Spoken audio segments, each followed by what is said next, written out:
It doesn't matter what kind of e-commerce brand you're building, you still need a rock-solid way to grow and scale your company like clockwork. Welcome to Seven Figures and Beyond, an e-commerce marketing podcast for D2C brand owners and marketers looking for best practices that include proven strategies and tactics to grow an e-commerce brand to 7 figures and beyond. Bringing 18 plus years of marketing experience as an e-commerce brand owner and e-commerce agency owner, please welcome your host, Greg Shuey. Hey everyone, welcome to the Seven Figures and Beyond e-commerce marketing podcast. I'm Greg Shuey, founder and CEO of Stride. My guest today, his name is Jono Alderson. We've gone back and forth on that for a minute this morning. He explained to me all the different ways that people pronounce his name, but I think I nailed it this time. Beautiful. He is an independent technical SEO consultant at Applied Energistics Limited, where he helps brands compete on technical SEO, site performance, and structured data. You know, all the behind the scenes things that Google like to look at these days. So over the next, 30 to 40 minutes, we're going to dive into website performance. I mean, you probably could have guessed that by what he does for work. And we're going to dissect site speed, how it impacts your website conversion rates, as well as your ability to rank in the search engines. So Jono, thank you so much for being with us today. Thanks for having me. This is very exciting. Going to be a treat. It is going to be a treat. I love that. What I typically ask everyone before we get started is if you could just take a few minutes, introduce yourself to our listeners, and share a little bit about your personal story and how you've gotten to where you are today. Sure. Let's bore everyone for a minute. I've got a background in web development. So I started off as a super nerd building websites in my bedroom for small local businesses, like real deep nerd stuff. And I got a bit obsessed about what does good look like. There was a really interesting time in the web, right? That kind of early days of the web where we're all kind of working out what is this thing and how does it work? Yeah. And there's no rule book. There's no playbook. There's no growth hacking isn't a thing for another decade or so. And I'm sat there going, okay, this local baker is expecting this website to sell. I have no idea if anyone's ever going to visit it. I don't know what Google's looking for, barely aware of the concept of SEO. And I'm sat there with a page full of code saying, is it better or worse if I do it this way or that way? And what is this? What are these alt attribute things? And what is a search? How does all of this work? And I found I ended up doing technical SEO before it was even really a thing I was aware of, before it was really a thing that anyone was aware of. And then, from there, I fell into agency world. I learned about business and budgets and politics and retainers and all that lovely fun that I'm sure everyone's really thrilled with. And then I fell from there into tool vendors and did a bunch of stuff with big data and machine learning stuff before it was trendy. And then just kind of ended up in the right place at the right time a lot. I ended up consulting for a couple of big agencies. Worked with a whole bunch of really interesting big brands and big clients, as well as kind of funded startups and smaller, more agile people. Interesting to see both ends of that scale. Sure. And then alongside of that, got deeply into the world of analytics. So if we're going to do and sell all this stuff, how do you measure it? How do you prove value? So tagging, tracking, pixels, but also reporting, dashboards, storytelling, kind of convincing the C-suite, all of those kinds of things. And then alongside that, a whole bunch of public speaking across all sorts of topics. And my latest obsession is web performance and site speed for a bunch of reasons. One is, unironically, I think it moves faster than a lot of the rest of the web, which is great fun. Like every day there's something new. And two is I think it's super important and super unutilized. Right? There were so many brands who have a slow website where if they had a slightly faster website, they would do a lot better, and their competitors aren't on it. They're not on it. Sure. So there's a huge opportunity here that nobody's really grabbing, it seems. So in a nutshell. And now I quit my job. I'm an independent consultant. I'm doing my own thing. I'm helping companies fix and do all this sort of stuff, whether it's technical SEO, site speed, structured data, making their websites bigger, better, faster, stronger, and unpicking some of the whys behind why it's not. Right? Nobody sets out to build a bad or a slow website. Yet every website is bad and slow. So it's starting to work out, is it a process problem? Is it an education problem? Is it a budget problem? And unpicking some of that and then really getting into the weeds of what's going on and what do we need to fix. Yeah, super fun. That's awesome. I love that you touch on how, it's necessary to be able to compete. And I think it's incredibly important for brands that are kind of I mean, it's important for everyone, but like mid-sized brands, because you've got your large enterprise brands and they move so slow. And I think it's a huge Yes. opportunity for kind of these mid-sized brands to come in and really optimize and get a leg up on these enterprise brands because they can't move as fast, right? No, and they've all got legacy platforms, right? They built their websites 20 years ago and they've piled Yep. on more and more junk since. They've never started from a clean house. Yeah, definitely. That's a mess. Yep. Yep. Oh, yeah. I love it. Cool. Well, you ready to jump in? Yeah, let's go. Let's go. All right, let's start with the easy one first. So, can you walk us through? Let's pretend, we've got folks listening who have never done any site speed before. Like, why is this critical for brands, both in terms of conversion as well as search engine optimization? Sure. So let's start with the easiest bit, which is conversion and the money. There are a whole bunch of studies, and the significant ones date back as far as about 2012 now, which show time and time again that every millisecond that you shave off the time it takes to get your page in front of somebody turns into money. And yeah, there are loads of these studies, and they all say the same thing. So the big one in 2012 was from Bing, and they said that shaving off 100 milliseconds in the total time it takes for a page to load, it generated them 0.6% extra revenue, I think, which doesn't sound like a huge percentage. Wow. But when you think about every single visitor, yeah, that's huge. And well, the easy rebuttal for this, right, is I'm not Bing. I'm not a search engine. My website isn't a search engine. But then you start to see these studies from other brands. You see Vodafone increasing add to carts by 20% for shaving 1.6 seconds off in 2018, I think. We saw eBay saying in 2019 that 100 milliseconds gave them 0.5% increase in add to cart rates. And we start to see more and more of these studies saying the same thing, where people are either artificially introducing delays and saying, what's the impact? Or they're finding ways to speed up and they're testing it and they're seeing that it really impacts conversion. And this is super interesting, I find, because 100 milliseconds isn't even a perceptible amount of time. Right? It takes you 200 milliseconds to blink, I think. So we're talking about infinitesimal amounts of time. Yeah. And it's not that you're sat there thinking, I'm annoyed that this is loading slowly. Like if it's got to that stage, you're already screwed. You're already done. Yep. Yeah. There are sites still who are like 8 seconds, and we got it down to 5. Yeah, that's lovely. Those milliseconds are important because you're competing not just against your competitors at different prices, but also for subconscious attention. You're competing against somebody thinking, I wonder what's for dinner tonight, or what's on Netflix, or what's happening outside my window. And in those moments when users are in the midst of a task and they're going, okay, I'm adding this thing to my cart, I'm clicking the checkout, I'm going through this process. If you lose them for that split second there, you increase the chance that they get distracted, they get buyer's regret, remorse, they go and open another tab, which they see a Facebook advert on for competitor because they're remarketing, etc. And all of those tiny little cracks in that process that you've put so much effort into build and those funnels you've designed, those milliseconds really open those up. So yeah, it's profoundly important. That's part of it. Milliseconds. Yeah, wow. Yeah, and the research really, and you wouldn't believe it, right? 100 milliseconds, half the time it takes to blink, but you're losing like 0.5% of potential revenue. It's insane. So when we look at the kind of the details of commercial of performance optimization, quite often IT people and developers will say, "Oh, it's only 300 milliseconds. It's only 500 milliseconds." Yeah, that's money. That's money being left on the table. So it's a big deal. Yeah, and I think the other interesting part, if you zoom out a bit, is I think it's reasonable to say that everything is becoming more commodified. Right, the conventional USPs are easier and easier to disrupt. It doesn't matter if you're cheaper or faster or closer. All of those things are easily flipped overnight. Yep. So you're increasingly competing against anyone who can spin up a business in an hour with AI tooling. You're increasingly competing against Google, Amazon, Shein, Temu, whatever.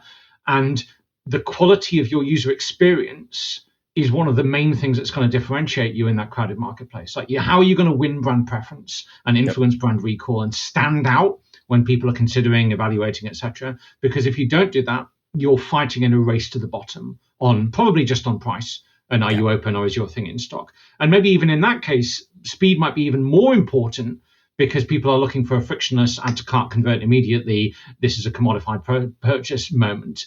So being the fastest and the best at that is also important. So yeah, of course, all of this, super important. And then as of 20 2018, I forget. Google announces that it's a ranking factor officially. Right. And you go, okay, fast website, ranks higher, gets more traffic, pleases more people. All of these things become reinforcing, and you get a flywheel effect when you get this right, where you zoom ahead of competitors. Yeah, all of this feels like a no-brainer. Are there specific metrics out there that brands should be looking at on a regular basis? And how can they be monitoring those and be able to get really good insights to take action against? Yeah, there definitely are. And there are answers to these, which is nice, because until about 2016, there weren't. And one of the reasons why a lot of enterprise and larger sites are still slow is because they were built and managed and designed in a period of the internet where it was really hard to quantify this. Yeah. So if I ask, how fast is this website? It's a super complex thing to answer, both technically and conceptually, right? So a web page is made of lots of moving parts. If all the images, if the page loads instantly, but the images take 5 minutes to load, is that fast? Or if the images load, but none of the text does, or and then the adverts come in a minute later and everything, all of these things are super hard to quantify and to benchmark against competitors, and also hard to say, okay, we went from bad to good over time.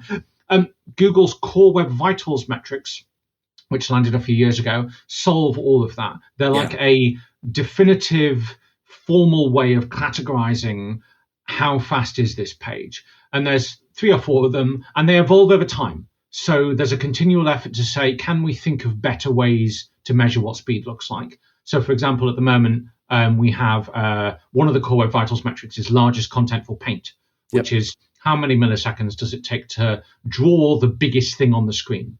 Which makes sense, right? That's your hero banner, it's your main product image, it's whatever the champion thing is. And the quicker you can get that in front of a user, the faster that page is going to feel.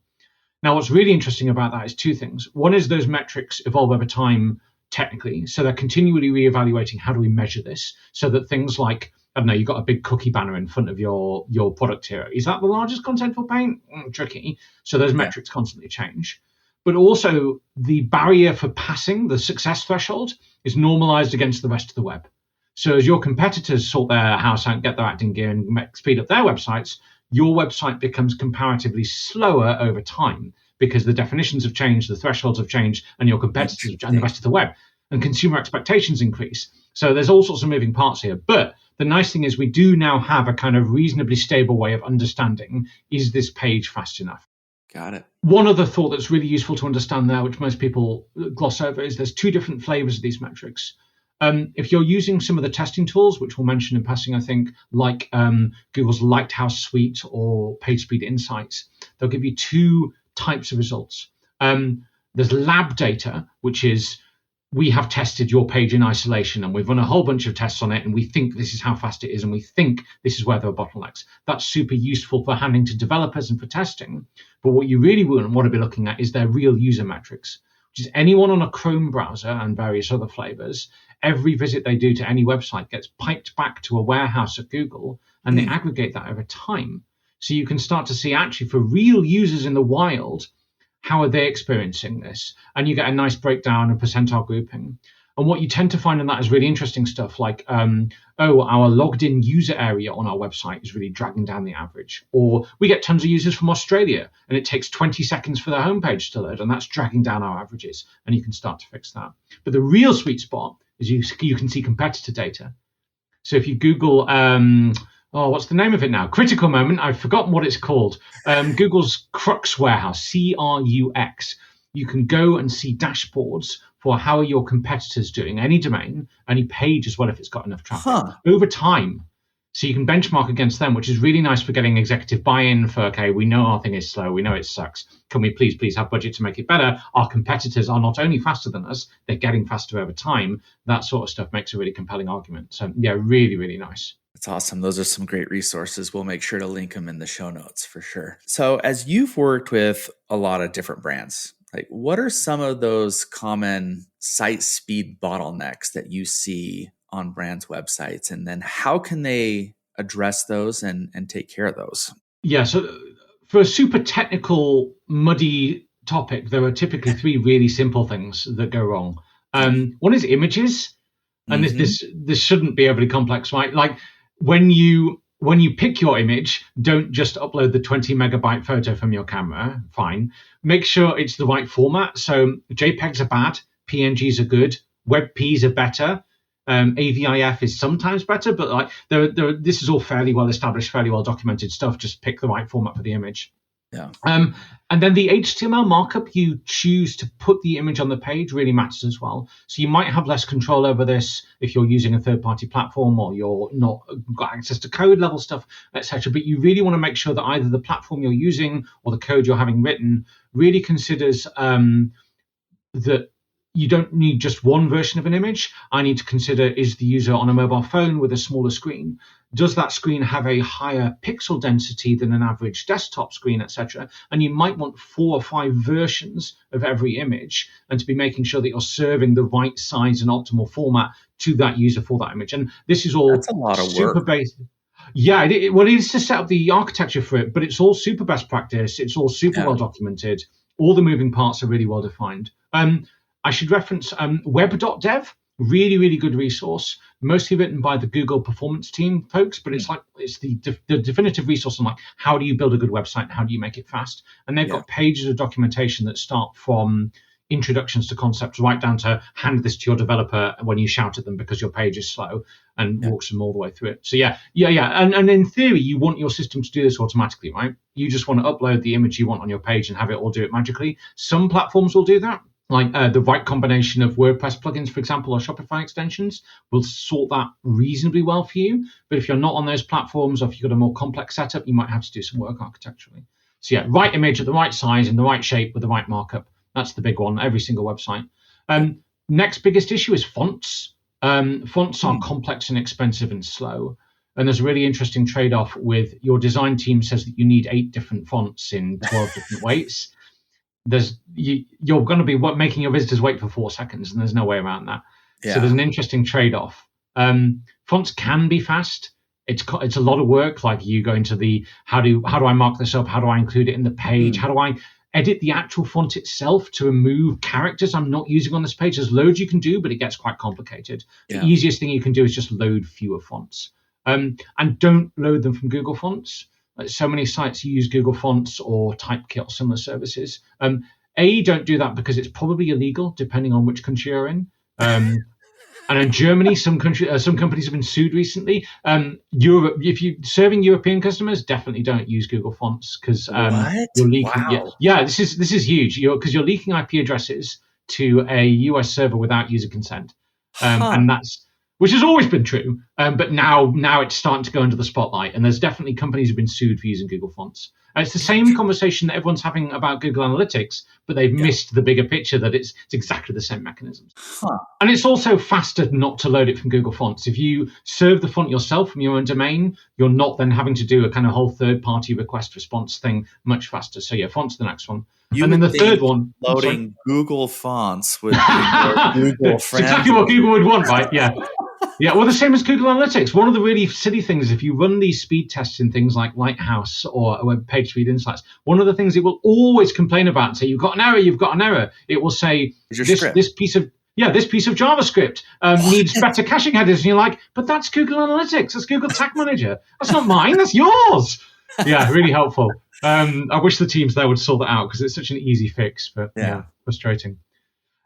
So on that's the other thing that goes wrong is tracking. Is you've got 18 different tracking pixels running, and I know that's necessary, quote unquote, in many cases, but so few people audit how that's set up. So you'll end up with this page is running 2 different copies of Google Tag Manager, and for some reason there's a Facebook tracking pixel still hard coded in the footer of the page. You're like, just you've got a tag management system, use it, or if you don't, really micromanage your tagging structure, but make sure you understand what is firing on this page. Is it efficient? Does it really need to fire whilst the page is loading, or can it wait till the page is done? All sorts of considerations there, and just audit and look at what you're doing and how you're loading it, and make sure that that's sensible.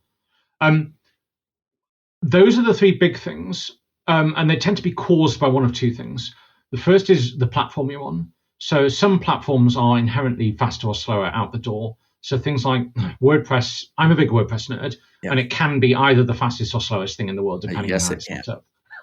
So you can make it lightning fast, but not if you're running 60 plugins and an outdated theme and a whole bunch of other moving parts. So really looking at the trade-offs on how does my functionality work? And do I really need a carousel on the homepage that's going to take a second and a half to load? Or is the cost of that second and a half more than I'm making from showing lots of sliding banners? And you can A/B test this stuff, right? You can strip stuff out and run tests with different kit. Say, actually, if we say that a 0.5% increase in conversion rate for 100 milliseconds, if I save a second and a half, that's probably more than I'm getting from these click-throughs. Right. So yeah, the platform you're on can be really impactful. And the other thing is politics. And this I find super interesting working with lots of companies. So often, again, nobody sets out to build a slow website, but so many organizations, the website is kind of an IT asset, and there's processes and there's politics, and it takes a year to fix anything or change anything. Or the person who runs it is super opinionated and they really don't like this particular platform or this particular piece of advice, etc. And a lot of the reasons things stay slow is just that they're not following best practice. Maybe they don't know what they don't know. Maybe they're opinionated. But again, stuff like web.dev and Core Web Vitals really codifying best practice fixes a lot of that. So yeah, just read the documentation, and if you need to, point people at that sort of thing. So yeah, all of this is manageable. It's the same problem on every site. All hope is not lost. It's manageable. So I know that we briefly touched on fonts. So when a brand is looking at, let's just say they're looking at designing a new website and figuring out functionality, like how do those pieces impact slowing down or improving site speed? Yeah, it can get super complex, but I guess there's a few rules of thumb. One is there's a tendency for modern development agencies and trendy developers who've just come out of university to favor complex JavaScript frameworks and things like React and Next and headless websites and those sorts of things. Mostly because the CMO at some point will say something silly like, we want it to feel like an app. And then you triple the price and you triple the amount of time it takes to build, and you get something that's fundamentally unusable. Yeah. I would push back heavily on most sites needing anything of that flavor. And if your team's go-to is we're going to build this thing in a fancy JavaScript framework, you probably aren't ever going to have a fast website. Like there's such deep challenge in those kinds of setups. And most websites, if you're a brochureware, you're in e-commerce, you've got images and HTML and text and a checkout, you probably don't need it to feel like an app. And there are ways you can achieve that without a JavaScript framework. So that's the big one. And then it all comes down to trade-offs between flexibility and predictability. Yeah. So if you want the ability in your platform to be able to run special offers and drag and drop stuff on the homepage and have big sliding carousels and 3D videos of your products generated on demand, those sorts of things are unavoidably going to come with a performance overhead. Sure. And that's fine. Like if you want to put pixels on a page and have them do stuff, that takes time to load. Yep. And the thing you can do is be conscious of those trade-offs. And again, you can A/B test, you can run things like page speed insights and get a feel for what is the impact.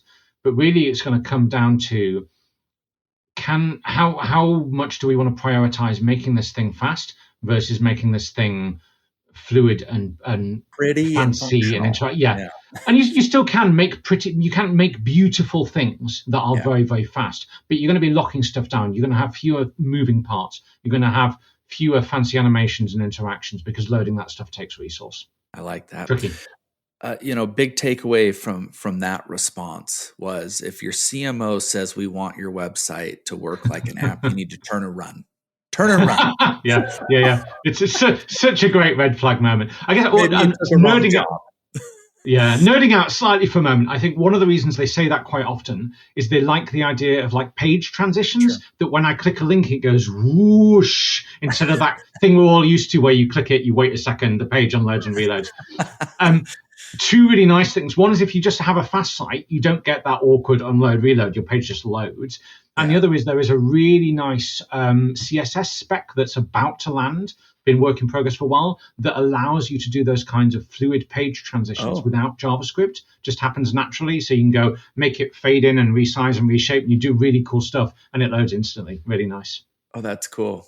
That is cool. Yeah. Okay. So we also touched on imagery. So... Yes. This podcast focuses on e-commerce brands. They sell product, right? Big image. We've got big, high quality, beautiful imagery so people can see the details. They also record and publish a lot of videos. So how do you balance that with the need for faster load times? Sure. So the good news is I don't think you need to balance it. You can have high quality, detailed, beautiful visuals if you just optimize those assets and get the markup right. So you don't ever need a 6 megabyte image of your product. You can achieve an awful lot in 250 kilobytes without any meaningful or visible visual degradation of the image. That might mean that you need to spend a little bit of time in a image performance tool like Squoosh. Squoosh.app is really nice, built by a couple of Googlers. And you might need to play with, should this be a PNG or WebP? And if I drag the quality bar up or down a little bit, what's the trade-off in the visual degradation versus the bytes on the, and if I tick this box, how much bigger, yada, yada, yada, which takes a bit of time. Got it. But that time is going to pay off versus the 4 seconds your visitor would have waited for the image to load. And then the other thing is the different sizes again. Like you don't need to ship a huge image to the user if they're on a mobile device. So having the right HTML markup to say, actually, there's 2 versions of this image, pick the most appropriate one based on the device's capabilities, viewport, bandwidth, etc., and ship the right one for that. Yeah, you can create high fidelity, 4K, beautiful imagery that fills the whole page and have it take 300 kilobytes and not 300 megabytes for sure. You just need to do the work on the image assets. It's just going to take a minute for you to do that. Got it. Yeah. And there's kit that purports to do it automatically. That's okay, but always do it by hand. Yeah. What about video? Video is harder. Video is much harder. Video is big. I would think a lot and think very hard about whether you need auto-playing video above the fold on the page. And a lot of the research says it doesn't do a huge amount of good. Like it's very trendy for websites at the moment to have like a big hero banner with like a background video in it behind the very, very swish. Doesn't really impact conversion, doesn't really impact brand or retention, etc. A lot of research suggesting that's the case, and you're going to add seconds to loading time. That said, if you insist, and I understand very much why some brands will, huge part of the experience, and experience is important, use the right technical techniques. So I would want to preload maybe the first 2 seconds of the video so that starts playing immediately, but then maybe detect the device's capabilities and start streaming the rest. Again, there's combinations of HTML markup and the right kit out there to do it, but it is going to take more time. You're not going to be able to go, I've just filmed this image on my iPhone, upload 500 gigabytes, insert play. That's going to break people's internet. So yeah. Got it. Okay, cool. And I know I mentioned this before a couple of times. You've worked with a lot of businesses and brands out there. Could you share with us a couple of success stories where improving site speed really impacted either their conversions or their rankings? So it's super hard to tie back rankings because there's so many other moving parts. True. Let's just focus on conversions. Sure. So I don't have any because I'm not allowed to talk about anything, unfortunately. But if you're looking for arguments to get buy-in for this and to validate it, there's a really nice website called WPOstats.com. And they compile all of these case studies. I've just opened it up, and on the front page, they've got things like Adobe improved from 7.2 seconds to 3 milliseconds, and they halved their bounce rate. Sunday Citizen improved their largest contentful paint by 60%. They increased 6% in conversion. And you can filter all of these by types of sites. So was it e-commerce, lead gen, etc. You can look at it by year. You can look at it by the types of metrics they affect. So there's a really nice compilation of studies that just reinforce time and time again that if you shave off these 200 milliseconds, 100 milliseconds, it really does turn into money at the other end, and it's worth it. Yeah, I like that. We'll make sure to include that in the show notes as well. Kind of solidifies and reinforces like this isn't just nice, right? You have to have it, and it works. I love that. There's one here like bridesmaid dress retailer Revelry relaunched its e-commerce site. Smaller images. The site is 43% faster. Bounce rates have decreased by 8%, and conversion rate is up 30%. Whoa. Yeah, and it's not because anybody was sat there thinking I'm really irritated about how long this page is taking to load. Sure. It's because you're not the only site they're looking at, and you're not the only thing they're thinking about, and there's so much noise that those milliseconds bleed you. Yeah, interesting. Cool. Well, as we're wrapping up here, like one of the things I like to ask everyone is if you had one piece of advice that you could leave our listeners that would benefit them and help them grow their businesses in 2025, what would that be? I'm going to cheat. I'm going to give you two. One is pass Core Web Vitals. These scores are really handy. They're a really well codified way of understanding, is my site fast enough? And if you can do more than just pass them, excel on them, because again, those scores get harder over time and your competitors are playing catch up. So if you can leapfrog and get ahead, you're going to deliver a better user experience. And user experience is increasingly the thing that will do, like brand story, brand preference, recall, those kinds of things are the things that are going to matter in a world where AI is bigger than ever. It's harder and harder to drive traffic, et cetera, et cetera. The other thing, and this is a slightly devious hack, but the other thing to consider is the ecological impact of all of this. That if my website's slow, it's slow because either I'm transferring a load of data, which is pipes under the sea and coal power plants burning carbon in order to fuel those processes and servers to push that data across the world. And then the user's computer receiving that data, the graphics card spinning up to paint the pixels on the screen, etc., the fan kicking in because you're overheating it because you're loading an auto-playing video, and all the carbon and power that goes into managing that. So you're like double carbon impact on both sides of this, and the hosting infrastructure and all the other stuff around this. Many organizations will have some kind of corporate social responsibility policy. They will have an eco policy. The CMO and the CEO, if pressured, will say that they care about the environment and that you shouldn't burn trees. This sort of stuff has a huge carbon impact. And there's like tools out there you can use to estimate how many trees is my website killing. That's a really strong argument. That is fascinating. Yeah, it's huge. Really huge. That 3 megabyte image for 10,000 visitors is probably a tree. Huh. That is insane. And then you scale that over days and weeks and months and years and lots of web pages. Yeah, it becomes quite significant. So that's one of the best arguments I've found for caring about this stuff and getting other people to care about it. If you're struggling with but it's fast enough, I don't think it's slow. It's fast enough. I don't think it's slow. There you go. I love it. Yeah. Well, yeah, the Jono, CEO says it's fine on his desktop next to the server, always. It's funny. Well, Jono, thank you so much for being with us today. I'm incredibly grateful thank you. that you were able to carve some time out of your busy schedule and be with us and to help the e-commerce businesses who are listening really help move their companies forward. So I appreciate you. There's a good chance to move them forward, to move them faster. That's the thing, definitely. I love that. Help them move faster. It's fantastic. Nice. Awesome. Well, to all of our listeners, thank you for tuning in. Make sure to join us next week. Thank you so much for joining.